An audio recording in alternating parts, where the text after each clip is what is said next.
आप देख रहे हैं अल्फा डिफेंस हिंदी में आपका स्वागत है। अगर बात की जाए भारतीय नौसेना की करंट फ्लीट की, तो इस समय भारतीय नौसेना के पास में जितने भी डिस्ट्रॉयर्स हैं या फ्रिगेट्स हैं, वो सारे के सारे बन चुके हैं और आने वाले समय में वो भारतीय नौसेना के बेड़े में शामिल कर लिए जाएंगे। लेकिन अगर बात की जाए भारतीय नौसेना के लिए बनाए जाने वाले फ्यूचर डिस्ट्रॉयर्स या फ्रिगेट्स की, तो वहां पर अभी एक थोड़ी सी एम्बिग्यूटी बनी हुई है, जिसके वजह से क्वेश्चन उठता है कि क्या भारत के फ्यूचर डिस्ट्रॉयर्स या फ्रिगेट्स इस तरीके के दिखेंगे या नहीं। वीडियो के दौरान हम लोग बात करेंगे भारतीय नौसेना के बारे में और समझने की कोशिश करेंगे कि क्या भारतीय नौसेना की तरफ से अपनी सभी रिक्वायरमेंट को पूर्ण किया गया है या नहीं। इस वीडियो को हम लोग काफी हद तक डिस्ट्रॉयर्स के ऊपर फोकस रखेंगे और आने वाले समय में हम लोग फ्रिगेट्स के बारे में भी डिटेल में बात करेंगे, लेकिन फिलहाल इस वीडियो के दौरान बात हो रही है केवल डिस्ट्रॉयर्स की। इस समय मेन स्ट्रीम मीडिया में जो भी डिस्ट्रॉयर्स को लेकर रिपोर्टिंग हो रही है वो थोड़ी सी मिक्स्ड अप है और इस वीडियो के दौरान हम लोग कोशिश करेंगे कि ये सारी की सारी मिक्स्ड अप इन्फॉर्मेशन को हम लोग डिक्लटर करें ताकि आपको एक्चुअल इन्फॉर्मेशन मिल सके। स्पेसिफिकली अगर डिस्ट्रॉयर्स को लेकर बात की जाए तो भारत में इस समय दो अलग अलग तरीके के प्रोग्राम्स किए जा रहे हैं और अगर आप पहले प्रोग्राम की बात की जाए तो वहां पर एक कॉम्प्रिहेंसिव प्रोजेक्ट है जिसका नाम है प्रोजेक्ट 18 डिस्ट्रॉयर। लेकिन प्रोजेक्ट 18 डिस्ट्रॉयर में अभी थोड़ा समय लगने वाला है और इसी वजह से भारत सरकार की तरफ से कोशिश की जा रही है कि एक स्टॉप गैप मेजर लिया जाए, जहां पर एक नए तरीके का डिस्ट्रॉयर बनाया जाएगा और भारतीय नौसेना की इमीडिएट रिक्वायरमेंट को एड्रेस करते हुए प्रोजेक्ट 18 को एक ब्रीदिंग स्पेस दिया जाएगा।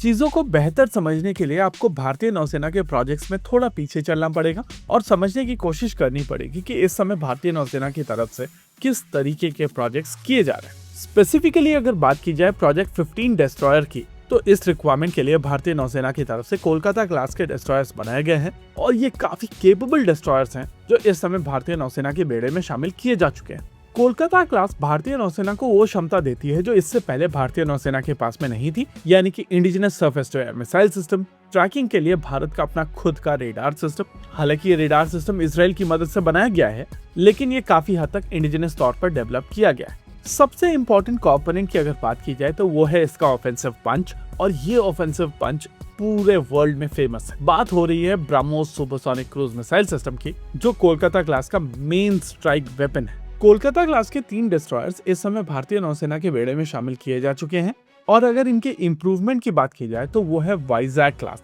यानी कि विशाखापट्टनम क्लास।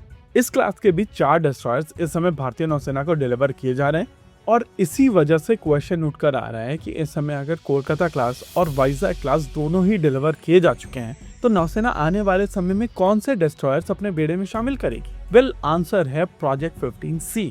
देखिए, अगर भारत सरकार की फ्यूचर रिक्वायरमेंट की बात की जाए तो वहां पर प्रोजेक्ट 18A डिस्ट्रॉयर की बात हो रही है और इस रिक्वायरमेंट को लेकर अलग अलग जगहों पर रिसर्च चल रही है, लेकिन किसी भी तरीके का कॉन्क्रीट एफर्ट नहीं निकल कर आया है। रिपोर्ट्स की अगर मानी जाए तो आने वाले समय में 14,000 से 15,000 टन डिस्प्लेसमेंट वाले शिप्स बनाए जाएंगे और ये शिप्स भारतीय नौसेना की सभी रिक्वायरमेंट को पूर्ण कर पाएंगे। ये शिप्स प्रोजेक्ट 18 के तहत बनाए जाएंगे और वो शिप्स भारतीय नौसेना के अब तक के सबसे केपेबल शिप्स होंगे, जिनको लेकर पूरी तरीके से एक कॉम्प्रिहेंसिव डेवलपमेंट प्रोसेस इनिशिएट किया जाएगा। ओवरऑल अगर आप भारतीय नौसेना के कॉन्टेक्स्ट में चीजों को लार्जर स्कीम ऑफ थिंग्स में देखें तो आपको समझ में आएगा कि आने वाले समय में भारतीय नौसेना की तरफ से नेक्स्ट जनरेशन डिस्ट्रॉयर्स बनाए जाएंगे, लेकिन इस नेक्स्ट जनरेशन मैन्युफैक्चरिंग में इस समय थोड़ा समय लगने वाला है और एग्जैक्टली उसी रिक्वायरमेंट को एड्रेस करने के लिए भारतीय नौसेना की तरफ से प्रोजेक्ट 15C डिस्ट्रॉयर्स बनाए जाएंगे, जो कि एक स्टॉप गैप डिस्ट्रॉयर्स होंगे। और प्रोजेक्ट 15B की तुलना में अगर इन डिस्ट्रॉयर्स को देखा जाए